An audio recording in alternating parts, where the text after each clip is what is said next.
TSPSC exam పై no clarity అంటూ ఒక వార్తను చూస్తా ఉన్నాం.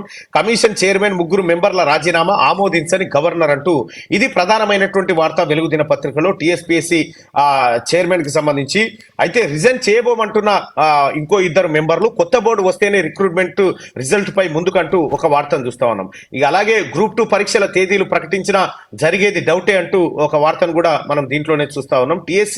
టీఎస్పీఎస్సీ ఎగ్జామ్ పై నో క్లారిటీ. ఇప్పటికీ అనేకమైనటువంటి ఎగ్జామ్స్ వివిధ దశల్లో కేసీఆర్ ప్రభుత్వం ఆగం చేసింది. ఆగం చేసినటువంటి వాటిని ఏవైతే ఉన్నాయో వాటిని నిర్వహించేటువంటి క్రమంలో ఎలాంటి క్లారిటీ లేకుండా పోయింది ఇంకా అనేది వెలుగు దినపత్రికలో ఉన్నటువంటి ప్రధాన వార్తగా మనం చూస్తా ఉన్నాం. అయితే దీంట్లో కూడా ఏమేమి అంశాలు ఉన్నాయి అనేది ఒకసారి చూస్తే Telangana state public service commission exam పై క్లారిటీ రావడం లేదు.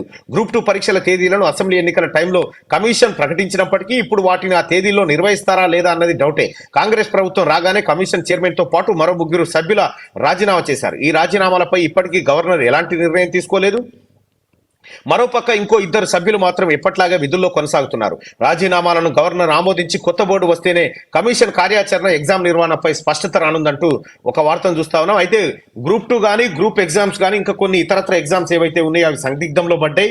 గ్రూప్ కు సంబంధించి టీఎస్పీఎస్సీ చైర్మన్ రాజీనామా చేయడం, మరో 3 సభ్యులు కూడా రాజీనామా చేయడంతో ఈ నిర్వహణ వ్యవహారం అంతా సందిగ్ధంలో పడ్డది. దీన్ని అతి త్వరలో బాగు చేయాల్సినటువంటి బాధ్యత రాష్ట్ర ప్రభుత్వం పైన ఉంది. ఆ దిశగా చర్యలు తీసుకుంటారు. ఎందుకంటే కాంగ్రెస్ పార్టీ మేనిఫెస్టోలో కూడా చెప్పింది గ్రూప్స్ కి సంబంధించినటువంటి జాబ్ క్యాలెండర్ ఎలా ఉండబోతుంది, ఎప్పుడు భర్తీ చేస్తామనేటువంటి వ్యవహారాన్ని కూడా కాంగ్రెస్ పార్టీ తన మేనిఫెస్టోలో చెప్పింది. ఖచ్చితంగా ఆ వ్యవహారం పైన కాంగ్రెస్ పార్టీ దృష్టి పెడుతుంది. ఇంకా గ్రూప్ 2 ఎగ్జామ్ జనవరి 6-7 తేదీల్లో నిర్వహిస్తామని ఎన్నికల సమయంలో టీఎస్పీఎస్సీ ప్రకటించింది. రాష్ట్రంలో 783 గ్రూప్ 2 పోస్టుల భర్తీకి ఏడాది కింద నోటిఫికేషన్ ఇవ్వగా ఇప్పటికే 2 సార్లు ఈ పరీక్షలు వాయిదా పడ్డాయి. కమిటీ చైర్మన్ మరో 3 సభ్యులు రాజీనామా చేయడం, కమిషన్ ప్రక్షాళన ఇష్యూ నేపథ్యంలో మరోసారి గ్రూప్ 2 ఎగ్జామ్స్ వాయిదా పడే అవకాశం ఉంది. అయితే వాయిదా అంశాన్ని మాత్రం అధికారికంగా ఎవరూ ప్రకటించలేదు. కమిషన్లో చైర్మన్ లేదా మినిమం 3 సభ్యులు ఉంటేనే పరీక్షల నిర్వహణ గురించైనా వాయిదా గురించైనా ప్రకటించే ఛాన్స్ ఉందని అధికారులు అంటున్నారు. ఇక గ్రూప్ 1, గ్రూప్ 3 తదితర పరీక్షల నిర్వహణ అంశం కూడా పెండింగ్ లో పడింది.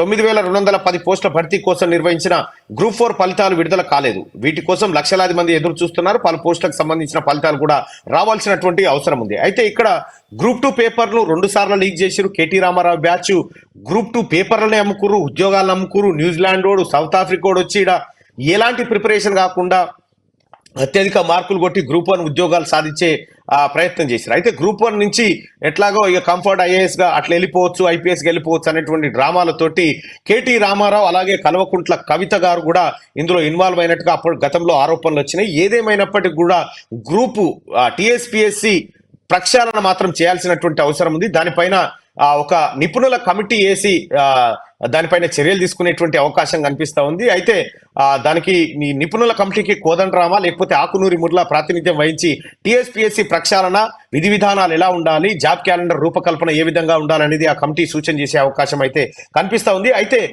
బోర్డు చైర్మన్ లేదంటే అంతకంటే ఎక్కువ సభ్యులు అందుబాటులో ఉంటేనే నిర్ణయం తీసుకునేటువంటి అవకాశం ఉంటుంది. అయితే బోర్డు చైర్మన్ రాజీనామా చేసాడు, 3 సభ్యులు రాజీనామా చేసి ఎప్పుడైతే రేవంత్ రెడ్డి గారు ముఖ్యమంత్రిగా ప్రమాణ బాధ్యతలు చేపట్టిన తర్వాత దొంగలంతా ఒకరొకరు రాజీనామా చేసిపోతా ఉన్నారు. అయితే వాళ్ళ రాజీనామా ఆమోదిస్తే, గవర్నర్ తమిళిసై గారు ఆమోదిస్తే కొత్త వారిని రిక్రూట్ చేసేటువంటి అవకాశం వెసులుబాటు ఉంటుంది. అయితే ఇక వాళ్ళ రాజీనామా ఇప్పటి వరకు ఆమోదించలేదు. మరి ఎందుకు ఆమోదించలేదు అనేది గవర్నర్ విచక్షణ అధికారం. దానికి సంబంధించినటువంటి ప్రశ్న మనం వేయడం కూడా భావ్యం కాదు. అయితే టీఎస్పీఎస్సీ ఎగ్జామ్ పై ఇప్పటి వరకు మాత్రం క్లారిటీ రాలేదు. ఈ చర్యలు తీసుకుంటున్నారు, ముఖ్యమంత్రి గారు చర్యలు తీసుకోవాల్సినటువంటి అవసరం ఉంది ఈ అంశం పైన. ఎందుకంటే లక్షలాది మంది యువత నిరుద్యోగులు కాంగ్రెస్ పార్టీ గెలవాలి, కేసీఆర్ ఉద్యోగం పోతేనే మాకు ఉద్యోగాలు వస్తాయని చెప్పారు. కేసీఆర్ ఉద్యోగం పోయింది, కాంగ్రెస్ పార్టీ అధికారంలోకి వచ్చింది. ఇక నిరుద్యోగులు తమ ఉద్యోగాల కోసం వెయిట్ చేస్తా ఉన్నారు. కాబట్టి ఆ దిశగా చర్యలు తీసుకోవాలని కోరుకుంటా ఉన్నాం.